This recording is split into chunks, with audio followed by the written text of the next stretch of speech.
Добар ден во планемните вести на Канал Плюс. 20 на минути за најактуелните случувања кај нас и во светот. Почнуваме по кратката најава.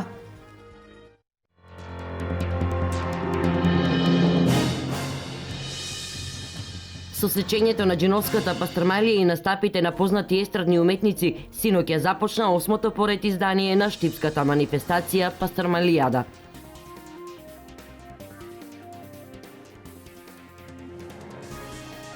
Денес започнува фолклорниот фестивал во Истибања, 5-дневна ревија на фолклорни ансамбли од 3 континенти.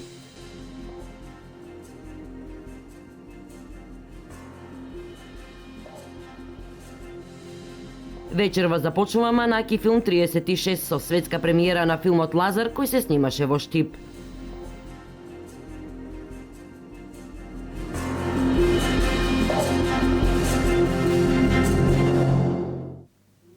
Со сечењето на Джиновската пастрамалија и настапите на познати локални и државни естрадни уметници, синоќ ја започна годинешново 8-о поред издание на штипската манифестација Пастрамалијада. Во рамките на првата вечер беше организиран и надпревар во брзојадење пастрамалија, на кој Борче Митрев го собори сопствениот минатогодишен рекорд. Со сечењето на Джиновската пастрмалија од страна на градоначалникот примариус магистер Илчо Захариев и естрадната звезда Јулија, а подоцна и дегустирање на штипскиот бренд, синоќа во Штип започна 8-то традиционално издание на манифестацијата Пастрамалијада 2015. Вече пастрамалијата е една специјалитет која устоја повеќе од 300 години на овие простори. Овие 3 дена Штип ќе биде центарот на светот, каде ќе има многу добра храна, ќе има изворна забава, ќе има многу гости, не само од градот, од цела Македонија, дури од соседните земји се најави од Јужна Србија, од Бугарија. Верувам дека ќе се покажеме како добри домаќини и верувам дека штипини ќе уживаат. Всушност, штипската публика е најдобра. Штипските граѓани знаат како да доживеат секој настан, а ми беше задоволство и чест како локална самоуправа и како градоначалник што можев да се организирам на еден таков начин за да уживаат штипјани. За пастрмалијата македонските пејачи Јулија и Ванчо Тарабунов кои настапуваа на првата вечер имаа само пофални зборови. Штипската пастрмалија е фантазија, најдобра пастрмалија. Кога се работи за пастрмалијата, јас сум малку еден од поискустите и знам како се ренаджија, како се јади најубаво. На фурна, топла. Топла на фурна. Меѓутоа, традицијата во Штип збори нешто друго, нека ви е со среќа. Од пекарите во Мак Промет, Канал Плюс телевизија дознава дека за подготовка на Джиновската пастрамалија биле потребни 5 часа, а за печење 25 минути. Потребно ми беше 17 кила брашно, уствари со вода, ванна тамо, 25 кила тесто, 18 кила месо, должината на оваа джиновска пастрамалија 2 метра и 10 сантима, ширината е 80 сантима. Традиција веќе настанува, значи поголем, помасовен собир на луѓе, пастрамалии, тоа е брендо на Штип. Во текот на првата вечер се реализираше и традиционалниот надпревар во најбрзо јадење пастрамалија, за кој беа пријавени 6 надпреварувачи, меѓу кои и една жена. Од сите, најбрз во јадење пастрамалија беше Борче Митрев, кој го собори сопствениот минатогодишен рекорд. Исто лани учествував, ја изедов за 4 минути и 15 секунди. А сега за 4 минути. Значи го соборивме рекордот од лани. Стварно трема е пред толку народ. Не е лесно да се учествува и во ова надпреварување.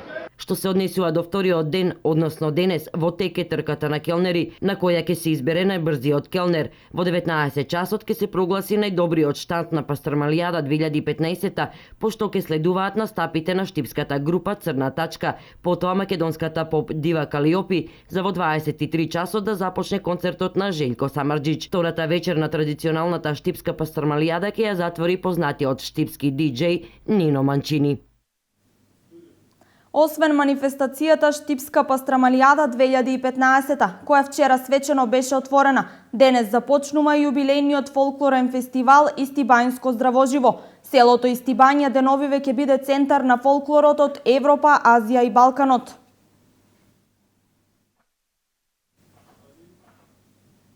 Руралниот туризам како можност за развој на заедницата и соработката е насловен проектот кој моментално е во тек и има за цел да иницира вмрежување и соработка меѓу засегнатите страни од регионот Малеш Пијанец. за искористување на потенцијалите за развој на руралниот туризам во овој регион.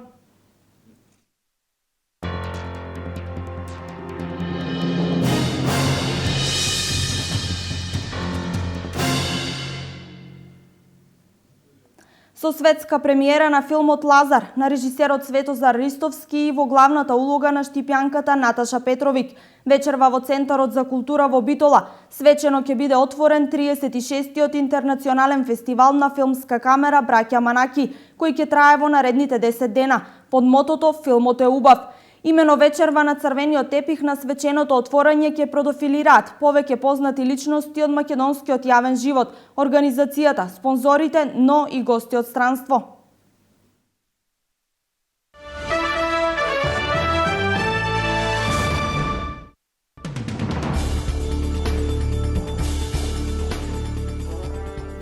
Британските војници кои ги обучуваат курдските сили во Ирак се на мислење дека победата над Исламска држава е неизбежна. Командантот специјалните сили на Велика Британија тврди дека Исламска држава во моментов е кревка и во лоша позиција, откако претрпе катастрофални загуби на земјиште и жива сила. Терористичката група очигледно е слабена во резултат на обуката на курдските сили, обучувани од специјалните сили на Велика Британија и постојаните воздушни напади на меѓународната коалиција. Бројот на загинати во поплавите предизвикани од поројни дождови што ја зафатија американската сојузна држава Јута се зголеми на 20. Судбината на едно 6-годишно момче се уште останува неизвестна. Според податоците на локалните власти во националниот парк Зион се удавиле 7 туристи од Калифорнија и Невада, сите на возраст од околу 50 години. Додека сојузната држава Јута беше зафатена од поројни дождови, туристите биле на прошетка во паркот со површина од 600 километри квадратни и не успеале да се засолнат на безбедно место. Во текот на изминатата ноќ Израел изврши воздушни напади врз тренинг база на исламистичкото движење Хамас во северниот дел на појасот Газа, како одговор на истрелани ракети од палестинска територија во јужен Израел. Една ракета погодила празен автобус, а малку подоцна друга ракета била пресретната над градот Ашкелон од противракетниот систем Железна купола. По нападот, израелски дронови летале над зоната, истрелувајќи осветлувачки ракети. Лидерот на Хамас во Северна Газа изјави вчера дека исламистичкото движење нема да почитува никакво примирие постигнато со Израел.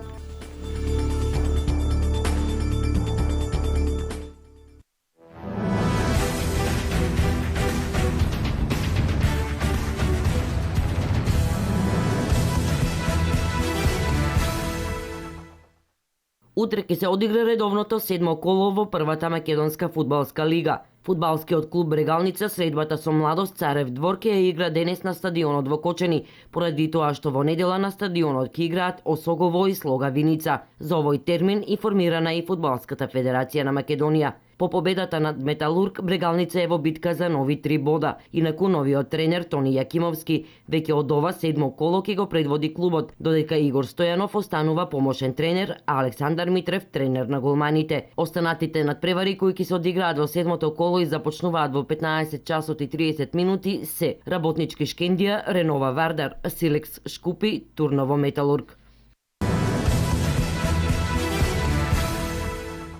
Новата сезона во најквалитетната машка ракометна лига во Македонија започна со победа на Работнички во новиот шампионат, откако синоќа како домаќини го победија Охрид со 30:24.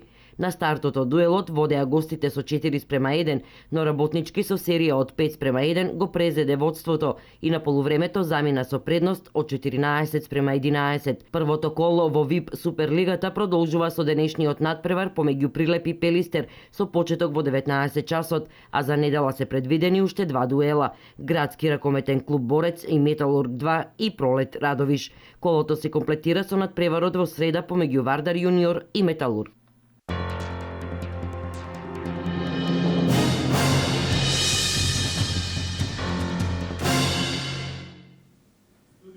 Ова е се што подготвивме во овие вести. Повеќе за денешните случувања гледајте во Дневникот во 16:30. Пријатен ден!